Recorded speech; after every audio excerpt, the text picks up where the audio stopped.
Right, it's time to talk about unicorns. Specifically, Unicornado. Well, Fossil Lake 3, Unicornado. The third anthology of the Aberrant. Right? You know what you need to know about this anthology is basically, well, in Illinois, in the suburbs of Chicago, there lives a man who is allegedly a writer slash editor. However, everything he's ever written comes across as the incoherent ravings of a lunatic, because he is a lunatic, and he has an IQ in the double digits, allegedly. I think something like 79 or something, so he's not exactly a very bright lunatic either. And used to spend most of his time sending out harassing and threatening emails and phone calls and tweets and Facebook posts about more successful writers, especially in the horror genre.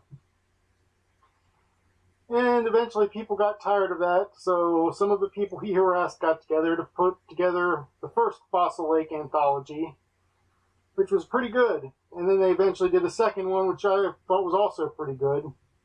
And finally they came up with this third one here. You know, I'm not going to tell you what the name of the guy is who harasses people, because lately his family actually seems to have got a leash on him or something, and he hasn't actually been doing any harassing, so no point in stirring the loony up by mentioning him by name. But if you Google Fossil Lake, you'll probably find out if you really want to know.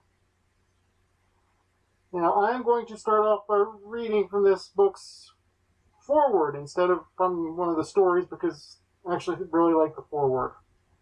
That was really funny. So here it is. Once upon a time, there was a sad, sad unicorn named Sparkles. He was sad because even though his name was Sparkles, he was actually quite drab in appearance and smelly, very, very smelly. His lack of hygiene contributed greatly to that. He was pale and gray and unkempt from hiding in his underground grotto all day long. His mane was tangled from lack of care, his teeth rotted and crooked from eating crow, and his breath rank. Sparkles spent his days writing nonsensical diatribes on banners that he flew from a flagpole atop his grotto, and declared masterpieces. But because they made no coherent sense, even in the complex unicorn language, no one could read them. Sparkles, who believed his scribblings were magical in nature, only emerged briefly and dramatically to scream at the other unicorns frolicking in the fields around his grotto. He would shake his hoof at them briefly and snarl nonsensical and libelous accusations before returning to the sacred darkness of his grotto, where he would then proceed to wrap himself in a bondage sleep sack and stroke his own horn, a favorite pastime of his, until he fell asleep. Yeah, okay. The foreword was written by K.H. Kohler. I assume that's how you pronounce his name. He was, a fairly good writer. I've read a few of her books. I've got them around here somewhere. And I thought it was very funny. And it's very nearly the best thing in the book, which, to be honest, is actually kind of a problem, because I didn't really think this particular volume was all that great. There are 28 stories in it, and just about half of them are about unicorns rampaging around killing people. Okay, not all of them are about hordes of unicorns. Some of them will have a single unicorn that somebody summons and kills people, or a robot unicorn. Some will be hordes of unicorns, and there's one about a unicorn running of the bulls where the unicorns follow along and kill everybody except for one person.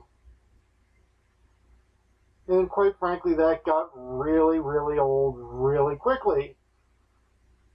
And even the ones that aren't about unicorns going on a rampage eventually got boring too. I mean, there's two freaking variations of the Noah's Ark story.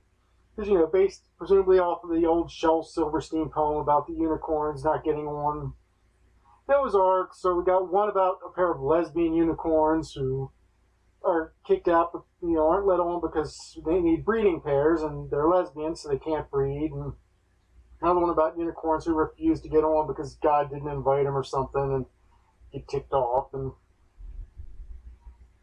that's a problem. And then there's also quite a lot of stories involving people wanting to have sex with unicorns or a lot of stories about people turning into unicorns. And the stories just come across as way too repetitive.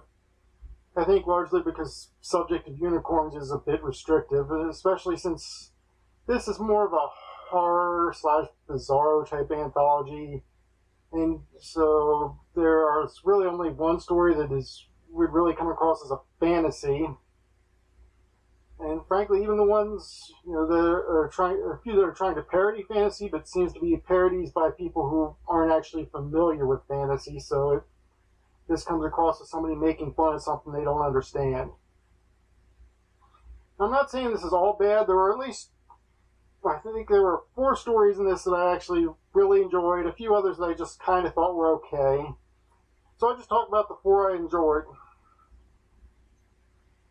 There's Don't Let It End by, oh crap, I didn't forgot to write down who the authors were of these, so let me see. Don't Let It End by John Goodrich. This is one of the ones that makes fun of the basement troll that the anthology series was made to annoy.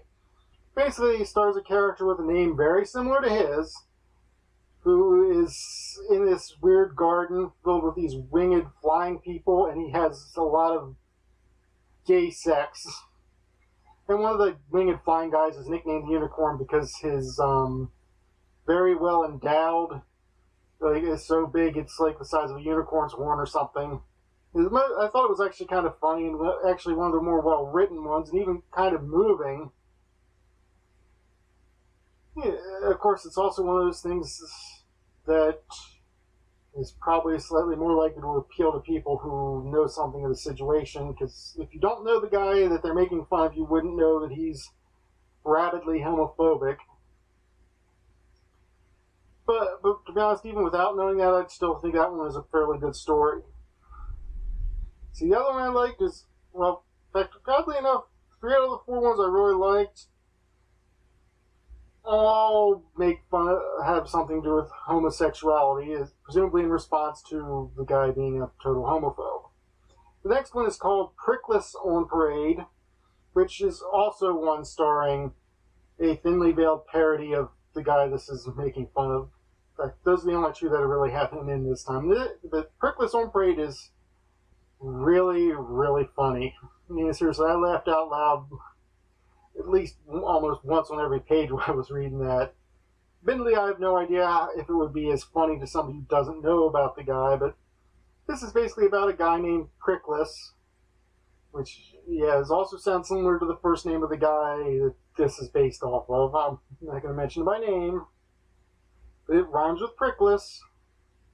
He's also, generally, people like to make fun of the fact that he has a really small thing. This time it's about him going to a hotel in Chicago to write darkety dark horror fiction. Finally, it turns out there's a gay animal pride parade going on with people dressed up as animals, including a lot of unicorns. And everyone mistakes him for a yak because of his smell, long hair, scraggly teeth, and general unkempt appearance. And so he ends up getting chased around by a lot of gay furries, really. And like I said, it's freaking hilarious. Definitely, if you know the situation, and I think even if you don't know about the guy, you'd still probably think it's funny. Oh yeah, and that one was written by, let's see, I should have really written these down, because I'm having a hard time finding it on here. Oh, there it is, by Troy Lockport. So yeah, he wrote Prickless on Parade. Then the next one I really liked was also another one about gay. This one wasn't funny. It's Afternoon Delight by Amy Shepard.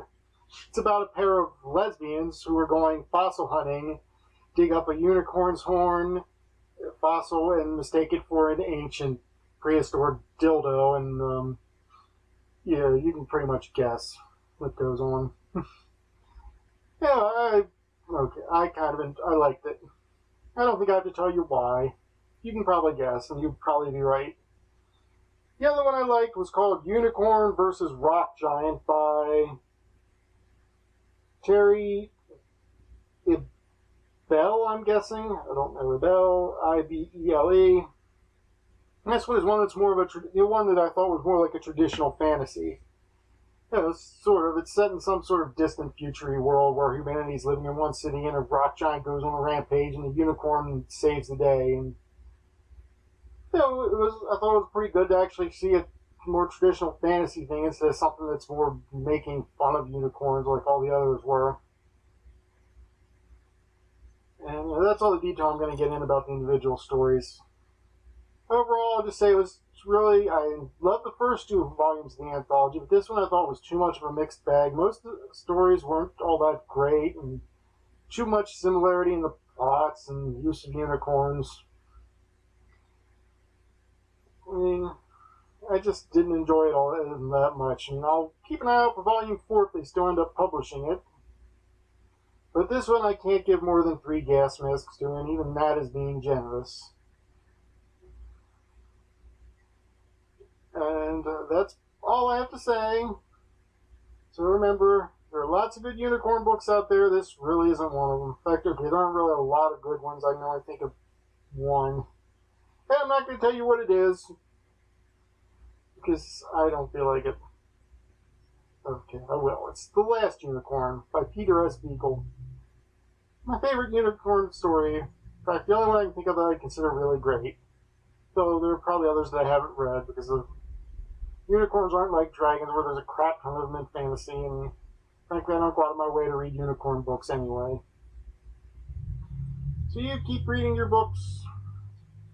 I've got more books coming, though the next one may take a while because I just got a review copy of a book that I have to read to do a review for a library thing. It's a collection of scholarly essays on how role-playing games have affected society. I don't know why I requested it, because I know this sort of thing is going to be a pain in the butt. And not at all the kind of thing I enjoy. But I still have to read it and give a fair review, and hopefully that'll be up probably next week.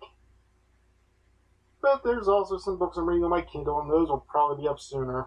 Until then, goodbye everybody. Keep on reading, and so will I.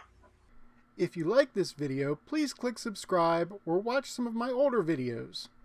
If you think the book I reviewed sounds interesting, buy a copy. There are always links to the Amazon store in the description for this book and any other books I mentioned. If you have any suggestions on other books I could read, or any other comments, queries, insults, or anything else you want to say, please feel free to mention it in the comments section.